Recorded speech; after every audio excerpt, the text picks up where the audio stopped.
A nossa conversa VIP de hoje trabalha sobre um assunto dos mais interessantes que todos nós achamos que somos imortais, até solução médica em contrário, ou que algum padre nos encontra e diga que Jesus já está chamando, nós estamos só com problema de surdez. E o seguro de vida, particularmente no Brasil, ele exige do profissional um trabalho mais atuante, mais profícuo, mais inteligente para transformar o seu talento em dinheiro e dar a segurança necessária e indispensável que todos nós merecemos, desde que saibamos que para colher é preciso plantar. No programa de hoje, nós trazemos o Jefferson Tadeu, que é de umas empresas das mais conceituadas no ramo securitário, que é a Frois e Hertel, uma empresa que vai do seguro que até eu vendo, do automóvel, até o seguro mais sofisticado, que é o sujeito que casou com uma senhora de 90 anos, ele tem 23, faz um seguro de vida para ela morre e o cara recebe, ou não. Como é que tá, Renato? Prazer em tê-lo conosco. Prazer é todo meu. Então, hoje existem tecnologias que nos permitem segurar quase que tudo, né? O seguro de vida ele tem algumas características interessantes. Por exemplo, a maioria das seguradoras elas permitem fazer seguros para até 85 anos. Então, este cidadão de 23 ele vai ter que suportar, né, casar com uma moça de 80 e alguma coisa para suportá-la por mais tempo do que os 90. Eu brinco com isso porque houve um case muito bom na Argentina, em Buenos Aires, né, que um jovem da sua performance casou com uma provecta beirando os 90 e ela, pós-noite de núpcias, sucumbiu. Não que ele tenha feito nada demais, claro. Ela já estava pedida. E ele recebeu uma fortuna considerável. Em termos de seguros, isso não é uma burla do que a lei determina do mundo securitário? Boa pergunta, né? Existem brechas na lei que o cliente vai usar a seu favor, assim como nós temos acompanhado isso no cenário político atual a todo momento, né? Sim. Embargos dos embargos, pode. Embargos dos embargos, pelo visto pode, mas não funciona. Claro. No caso do seguro, nós temos pessoas que talvez não tenham condições de fazer o seguro normal, porque nenhuma seguradora aceitaria. E a seguradora ela tem uma característica muito interessante. E ela pode analisar case a case, né? A lei não determina que ela aceite qualquer seguro. Exatamente. E quando o cliente faz a proposta de seguro, ele, pela SUSEP, a Superintendência de Seguros e Previdência Privada, que talvez seja um órgão que funcione muito dentro do Brasil, a seguradora é obrigada a garantir a segurança daquele momento até 15 dias que ela investigue e entenda que não faz sentido ter aquele seguro. Então o cliente pode fazer um seguro, depositar o valor da primeira parcela e estar segurado por 15 dias até que a seguradora diga o contrário. O jogo do bicho, ele é absolutamente fiel aos seus credores, porque repassa. Se você jogar muito no 13, é repassado para os outros bicheiros que vão cobrir caso a cota seja vencedora. O seguro repassa alguma entidade que lhe dê garantia operacional ou tem que ter um capital para entrar no mercado? Isso eu acho que é uma das mudanças na lei que mais beneficiou os brasileiros hoje. Porque toda a apólice de seguro ela tem um cálculo de risco e esse cálculo de risco ele se transforma numa fração monetária. Essa fração monetária, ela obrigatoriamente pela seguradora, ela tem que se transformar num título público, título da dívida pública, no CPF, atrelado ao CPF do seu cliente. Então, se eu faço um seguro de R$100 mil, a seguradora aceitou, automaticamente eu posso entender que estes R$100 mil estão à minha disposição porque tem um título público já no meu CPF atrelado. A empresa pode quebrar que a garantia do cliente permanece. Está dentro do Banco Central, hoje custodiado por grandes bancos, Itaú, Santander e por aí. Bom, mas eu não posso abrir um escritório securitário se eu não tiver um capital, então, que possa garantir a operação. Exatamente. Por isso que corretoras de seguros se associam às seguradoras e as seguradoras, por sua vez, quando começam a crescer demais, buscam uma entidade externa, né, lá fora, em outros países, que vai lhe fazer, fazer o seguro do seguro, seria o resseguro. Exatamente. Bom, 90 automóveis, caminhonetes automóveis, peruas, como diz o resto do Brasil, não sei porque o gaúcho chama de caminhonetes, enfim, peruas e automóveis em Porto Alegre, só em Porto Alegre, são 90 furtos por dia, furtos e roubos. Muito bem. Esse produto ainda é um produto rentável para a companhia de seguros? Sim. Acho que as seguradoras... Porque assim, o seguro óbvio, né? cara pode ter um skate, tem que segurar. Mas a seguradora ela tem uma característica interessante. Eu trabalho com uma ferramenta, por exemplo, dentro da minha empresa, em que eu consigo cotar simultaneamente praticamente 20 seguradoras, as 20 maiores do país. E é engraçado que quando uma seguradora ela não quer fazer um determinado seguro, ela não me diz que ela negou. Ela simplesmente inviabiliza financeiramente aquele negócio. Ela torna o custo tão proibitivo que acaba não fazendo. Eu tenho caso de clientes, por exemplo, que compram um determinado veículo, 1.000, popular, que custou lá 45, 50 mil reais, e dentro das mesmas características em todas as seguradoras, mesma característica, eu tenho resultados de R$ 1.500 a R$ 12 mil. Tem seguradoras que já me cobraram R$ 12 mil por um seguro de um carro popular. É desproporcional. Então ela não está me dizendo simplesmente, eu não quero fazer o seguro. Ela está dizendo, eu até faço, mas olha o tamanho do meu risco. Você deve analisar e saber analisar bem esse processo. Eu vi no Complexo da Maré, no Rio de Janeiro, houve a negação de um seguro no automóvel porque o cara morava na Maré. Ele entrou na justiça e perdeu. O juiz achou que a seguradora estava certa. O local onde ele morava, que era exatamente entre 4 facções que se cruzavam, era absolutamente roubável, qualquer coisa, do botijão de gás até o carro dele. Por isso que eu optei por vir para essa área, por acreditar que ela carecia de profissionais atentos a determinados detalhes. Primeiro detalhe importante, quando a gente compra seguro de caixinha, né, esses prontos, assim que daqui a algum tempo a gente vai ter em farmácia, você vai lá, pega um seguro, paga e vai embora. Já tem. Né? Exato, nos Estados Unidos a gente compra seguros, produtos financeiros em supermercado.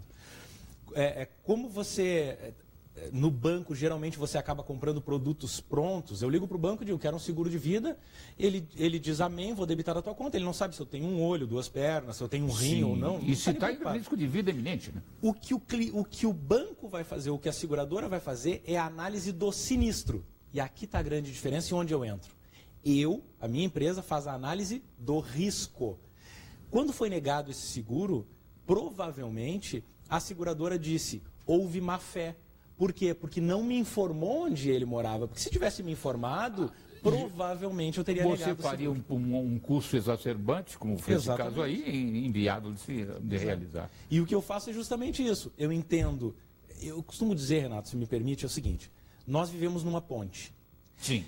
Eu estou andando pela ponte, eu estou no meu ponto atual da ponte, que é um período crítico, período aquisitivo, período produtivo, chamemos como quisermos. O que ficou liquidez de mercado, né? Exatamente. O que ficou para trás é toda a bagagem que eu trago. Essa bagagem ela tem felicidades, tristezas, alegrias, doenças, né? Tem saúde, tem um monte de coisas. E se a gente pensar em dinheiro, é como se fosse a minha conta do banco. Ela está positiva, a minha bagagem, ela facilita a minha caminhada. Ela está negativa, eu tenho que caminhar mais forte para pagar uma dívida que eu herdei lá de trás. A minha empresa entende este passado, analisa e blinda a caminhada do cliente até o ponto em que ele quer chegar. E esse ponto que ele quer chegar é qualquer um. Ele pode dizer, eu quero me aposentar aos 50, eu quero me aposentar aos 60, eu só quero garantir que a minha filha tenha uma festa de 15 anos, eu só quero garantir que o meu filho se forme na faculdade. Então nós trabalhamos para blindar este momento. E aí como que a gente blinda esse momento? Existe seguro para tudo que é coisa. E não, uma coisa muito curiosa que eu vi nos Estados Unidos, nesse mundo securitário, é que eles usam o produto para tudo. Inclusive me foi mostrada uma apólice de um cara que segurou as mãos. Nada demais. Porque eu imaginei, o cara deve ser pianista. Não. O cara era campeão de tiro. Olha aí. Tá? Do estado da Califórnia. Então, se ele tivesse artrose, arteriosclerose, qualquer coisa que pudesse tirar a sua habilidade manual de competição, ia acabar com o ganho de vida dele, que ele ganhava prêmio por pontos alcançados em competições. Quer dizer, é um outro mundo.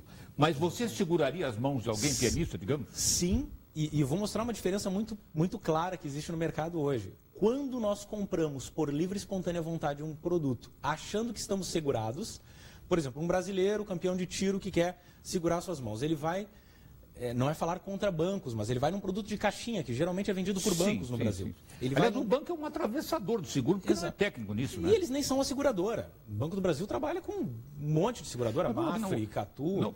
Pausa para advogado do diabo.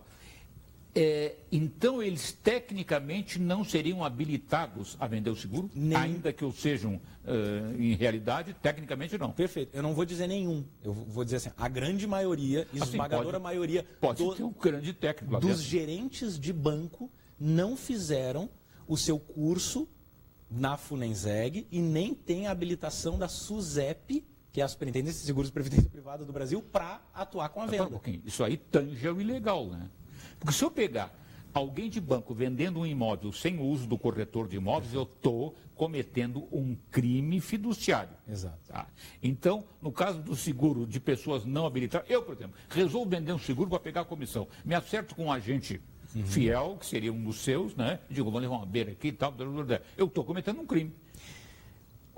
No Brasil sempre existe uma brecha. Nesse meu caso que eu citei agora é a falsidade ideológica. Sim, perfeito. Eu me fiz de corretor, coisa que eu não sou. Perfeito. Então o banco está fazendo a mesma coisa. A brecha que o banco utiliza é que o banco é a corretora, e aí provavelmente o banco tem a sua SUSEP. Mas aí e os gerentes são seus prepostos. Os clientes, os prepostos. Estamos no Brasil. Eles não têm conhecimento técnico, não estou generalizando, mas a grande maioria não tem conhecimento técnico para vender o produto adequado para a pessoa correta. O seguro vende mais quando o cliente é procurado ou quando procura a seguradora? O seguro vende mais quando o cliente recebe a indicação de alguém que comprou o seguro. Indicação Meu amigo disse que é bom. É o QI. O QI é indispensável. Né? Você tendo o que indica, o resto funciona. Exatamente. E o pior seguro qual é de trabalhar, hein? Boa pergunanta. Eu diria Incêndio, alagamento. O carro-chefe de toda corretora é o seguro de automóvel. Sim. E é o que dá o maior número de sinistros. É o pior seguro de se trabalhar. Embora ele seja importante porque ele fideliza o cliente, ele cativa o cliente, ele mostra o quanto você está disponível. Porque isso é importante, Renato. Quando eu vendo um seguro de vida, o que eu estou dizendo para o meu cliente é exatamente assim. Mensalmente, durante um determinado período, você vai depositar tanto nesta empresa, a tua confiança.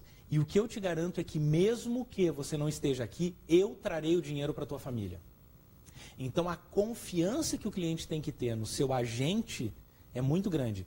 Como que eu ganho essa confiança? Ou eu fui muito bem recomendado e ele acaba confiando em mim e acreditando, sim. Ou ele utiliza o seguro de carro e diz assim, puxa, quando eu bati o carro, realmente aquela empresa estava lá. Então, quando eu não estiver, provavelmente eles também estarão. Mas vida é o mais difícil que existe no mercado para se vender, né? Por um problema especificamente cultural brasileiro. É aquela coisa latina de se achar imortal, né? E uma coisa que eu gosto muito de estudar, Renato, é assim, nós fomos colônia. E nós somos verdade. Colônia. Somos colônia. Nós temos só 500 anos. Multirraças. Né? Absurdas, assim. Se nós pegarmos só 3 continentes, tá? Vamos pegar Ásia, vamos pegar Europa e América, olhando para o norte, tá? Pensando nas suas formações em específico. O japonês ou o asiático, ele está acostumado com tsunami, terremoto, Godzilla. Os caras têm tudo. Então, a qualquer momento... Os caras têm tudo, é muito bom.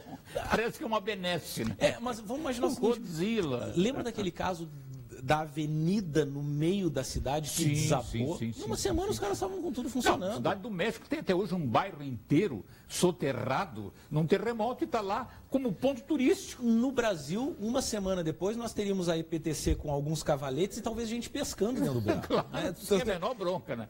Então, assim, o Japão ou a Ásia, eles estão acostumados a qualquer momento, do dia para a noite, eu perco tudo. Não, mas não é só isso, a colonização, que você falou bem. Uhum. Os Estados Unidos foi os puritanos do navio Mayflower, né? Aqui foram os portugueses degradados. Exatamente. Peninha que nos conte nos seus livros.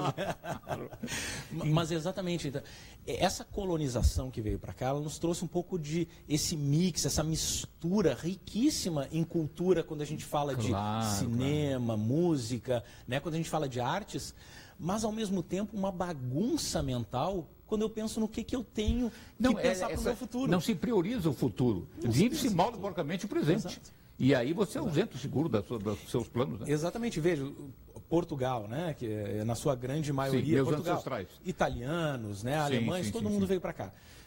Se a gente olhar para a Europa é expansionista. A Europa é o seguinte, eu tenho que ter mais terras. Foi de lá que veio a colonização. Exatamente, eu tenho que construir o meu castelo.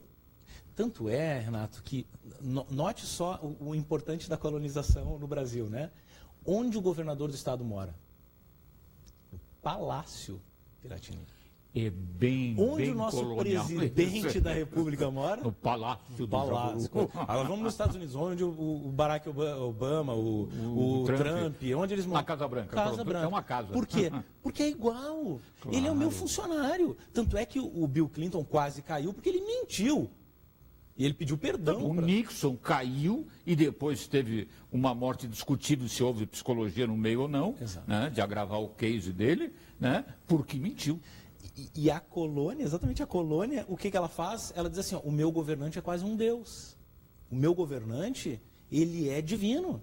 Ele mora num palácio, ele é quase meu rei. É o séquito da monarquia, exatamente. Eu ouvi um sociólogo falar há um tempo atrás, e ele dizia o seguinte, ó, você pega um político e coloca numa população pouco instruída. Se ele for de ônibus, as pessoas pensam assim, esse cara não vai me representar porque ele não tem poder nenhum. Se ele chega de helicóptero, esse cara é o cara porque ele tem meios de me promover. Quando na Câmara dos Lordes a chegada de bicicleta é maior do que os caras que vão de veículo particular, que é muito raro lá, ou em coletivo. Perfeito. E isso não tira o valor de um lorde que representa o povo. A maioria dos prefeitos na Inglaterra vai de ônibus, vai... E nessa simplicidade existencial, seria mais fácil você aderir ao seguro como uma coisa imperiosa. De patrimônio. Seguro é patrimônio. Patrimônio. Claro. Porque até se a gente olhar... É como deixar um grande imóvel para a viúva gastar com a garotada. E tem aquilo, assim, como eu fui colônia e nada era meu, né? Isso é cultural. E o cultural eu costumo dizer que é o seguinte, ó, o cultural é aquela reação que nós temos espontânea e irracional. É alguém bater em você e a primeira coisa que você pergunta, você está bem? A outra é você xingar. Então, isso é cultura. É cultura, exatamente. O resto que eu consigo racionalizar... A gente vê em vídeos de trânsito, um sujeito bateu no outro, desce a primeira pergunta, você está bem? Aqui a bronca, cretino, cretino. Exatamente. E já agressivamente. Já agressivamente, porque a nossa cultura é essa, estão tentando tomar alguma coisa de mim. Colônia, levaram todos os nossos bens. Uma indiscrição, tudo isso que você sabe, e é um show securitário que você está dando aqui no programa, agradeço pela presença e pela sapiência, isso é fruto de alguém ou trabalhos que você pesquisou e lhe ensinaram, enfim, ou você atavicamente nasceu securitário? Boa pergunta. Eu acho que eu nasci vendedor. Acho que quando o médico foi bater, eu disse assim, só um pouquinho, se é para chorar, eu choro, não precisa bater. Não, vamos negociar. Vamos conversar. Sabe que eu acredito também que o cara nasce vendedor? Eu acredito que sim. E faço curso de vendas, mas não é curso de vendas. Eu faço o vendendo com bom humor, que é dar uma ferramenta a mais. Que é maravilhoso. Claro. Que é você tirar do indivíduo a parte pessimista. Quanto é o seguro? Quanto é que você pretende deixar para sua família? É a resposta. Porque você falou no lado bom, que é o bem-humorado, some o mal-humorado. Eu quero deixar o quê? E você chuta. 500 mil? Não, é muito para ele. 100 tá bom. Aí eu cheguei no patamar que eu já afastei o preço caro. Seja qual for o preço que eu vou pagar por mês, tá barato. Isso é o jogo do bom humor. Boa. É um jogo de cérebro, entendeu? Perfeito. Então, vender seguro é coisa de gente muito habilidosa. É que eu costumo dizer que no ramo securitário não é tempo no ramo, mas quilômetro rodado. Quantas pessoas eu já conversei? Quantos nãos eu já tirei? E quantas argumentações que me magoaram às vezes. Uma resposta interessante, quer dizer, o não eu já tenho, vamos partir para o talvez. Isso se usa muito em paquera e funciona. O não você já tem, vamos partir para o talvez. A partir daqui tudo é lucro. Claro, claro. E aliás, quem é que conta com mais rapidez de decisão? Homem ou mulher? Eu diria que as mulheres elas são mais emotivas e o seguro ela tem essa característica, então elas compram mais. Porque a mulher, ela pensa muito mais no outro do que em si mesmo. Eu já recebi respostas absurdas de homens dizendo, por que eu vou fazer um seguro se eu vou deixar para o Ricardão? E nessa ocasião... O chifre na mesa, né? Nessa ocasião, a pessoa que me deu essa resposta, ela tinha 2 crianças, uma de 2 anos e uma de 3. A brincadeira que eu fiz com ele, sério, porque eu me magoei com aquela resposta dele. Eu ia falar nisso. Eu me senti ofendido. Magoam, né? Eu levantei a mão e disse assim, levanta a mão nessa mesa, estava olhando nos olhos dele. Quem amanhã, se morrer hoje, amanhã os filhos não vão passar fome. Porque ele era pilar financeiro da família. E eu não preciso chegar nesse nível de conversa. Né? Hoje a mulher trabalha também, mas sabe-se que sem a soma é impossível. Ela pensa nos filhos em primeiro lugar, ela sabe o quanto ela é importante, o quanto financeiramente ela provê dentro do lar. E a mulher sabe mais uma coisa, a dupla jornada que a esmaga, embora ela faça com prazer, ela sabe que isso vai ter um preço. Não, o prazer é discutível, porque na verdade elas assumiram essa bronca toda pela competição. Que é uma coisa freudiana, né? Exatamente. O Freud falava em inveja do pênis. Que inveja do pênis? Tem inveja do poder do cara, do cartão de crédito, poder entrar no shopping, né? E sair com pacotes. Visitar o shopping, qualquer um visita. O problema é sair empacotado. Exatamente. Então, o seguro é uma coisa muito interessante nesse ponto de vista afetivo das mulheres, né? Quer dizer, mesmo que não seja ela que assine, ela fez a orelhinha do marido, né? E ela, é engraçado porque ela faz seguro para ela, para garantir os filhos, mas quando o marido vira para ela e diz assim, vou fazer um seguro, ela não quer falar de morte. Para aí, porque ela tem essa preocupação. A mulher vive o esse seguro de vida, como é que você consegue afastar? Agora chegou o calcanhar de Aquiles. Como é que no seguro de vida você consegue afastar a ideia da morte? É inexorável, mas ninguém quer falar nela. Exatamente. Mas o seguro de vida hoje evoluiu muito. Não estamos perto do que é vendido fora do país, mas dentro do Brasil existem seguros hoje que me garantem indenização ou recebimento desse benefício que eu estou pensando nos meus filhos, que eu estou pensando na minha família, em vida. A grande maioria dos seguros não vendidos por caixinha, a grande maioria dos seguros trabalhados por um corretor, eles identificam possibilidade de você ter uma doença grave e antecipam, está aqui todo o capital para que você cure a tua doença. Ah, mas eu não vou usar na doença porque o médico já disse que é 6 meses. Então vai para a Europa passear para pelo menos ter 6 meses de vida maravilhosos. Vai para a Europa. Então, hoje os seguros eles olham para a vida. É bom voltar a esse assunto aí. Quer dizer que se eu tenho um diagnóstico desfavorável, vulnerável, eu já posso receber o seguro em vida? Sim. Eu tenho um cliente essa semana que ele me ligou e disse assim, Jefferson, faz 2 anos que eu não falo contigo. Eu falei, eu sei, né? Eu acompanho, só que é seguro de vida, não preciso ficar renovando. A gente troca mensagem, olha no Facebook, se cumprimenta, e ele falou, não, mas eu quero falar do seguro. Ano passado eu estive hospitalizado por 15 dias e não te avisei, eu tenho que agravar o risco. Aí eu falei, não, olha só, deixa eu te explicar. O que é agravar o risco? É dizer para a seguradora, porque produto de caixinha, se eu não digo para a seguradora que eu tive alteração nos meus... Produto de caixinha é aquele que eu comprei do banco. Do banco. Se eu não digo para a seguradora ou para o banco que eu tive alteração no meu nível glicêmico, o banco pode não me pagar, porque ele disse assim, para aí, aumentou o risco e eu não fiquei sabendo. Então eu tenho que avisar anualmente para eles. No produto que eu vendi para ele, eu falei assim, como é que é ficasse 15 dias e não me avisasse hospitalizado? E ele, pois é, cara, o que vai acontecer? Eu falei assim, o que vai acontecer? Eu vou te pagar 15 dias de diária de internação hospitalar que tu tens, e não tem risco agravado porque nós fizemos cálculo de análise de risco e não faremos de sinistro. Eu não estou preocupado quando acontecer, porque eu já calculei as probabilidades da contratação. Mas funciona como plano de saúde lá pelas tantas? Exatamente. Não, as pessoas não sabem como funciona o seguro. Se soubessem, todos nós seríamos segurados. Até que não pudesse mais pagar, é evidente, né? Mas a maioria faz um projeto de mês, tá, envolvendo bobagens. E esquece de coisas essenciais, como no caso do seguro. Né? Perfeito. Eu tive um cliente que me chamou e disse assim, Jefferson, abre as minhas apólices de seguro, eu estou com um problema financeiro enorme, eu tenho que cancelar. Aí eu abri as apólices de seguro, eu falei assim, primeiro cancela do carro. Aí ele falou, não posso cancelar do carro. Eu falei, então a gente está com um problema. Porque se tu cancelar as outras que seguram a tua vida e a tua renda para a tua família, espere que você morra dentro do carro.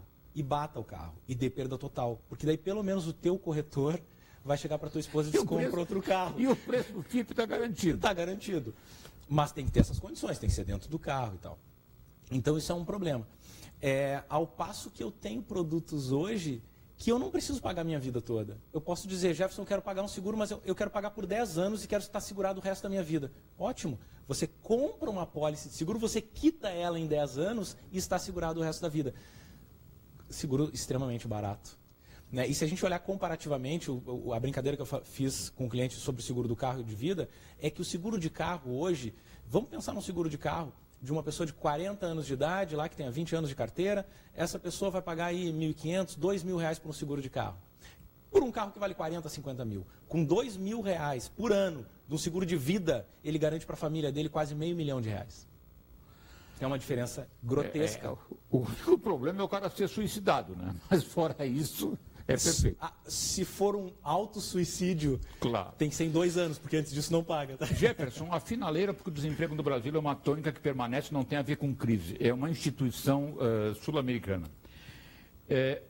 O que você diria para um jovem que nasceu com talento de vendas para que ele assumisse essa realidade tão prazerosa que é ganhar dinheiro com a morte do alheio ou seguro de vida? Acesse o meu site, www.penseseufuturo.com, e me procura. Eu penso em futuro. É um processo que eu acho que assim, é uma função, uma profissão que durante muito tempo foi trabalhada da forma errada, mas já está evoluindo muito. Temos grandes empresas com grandes corretores trabalhando da forma séria, de forma a desenvolver um trabalho interessante. E lá na frente, no Brasil, daqui a uns 20, 30 anos, a pessoa terá o seu médico, terá o seu advogado e terá o seu corretor de seguros que vai fazer o acompanhamento e o pagamento das apólices. Depois da Advocatícia Geral da União, que fez com que a NET fosse mais jurídica do que futebolística, como era até então, o advogado já é uma realidade, não se atravessa a rua sem advogado. Né?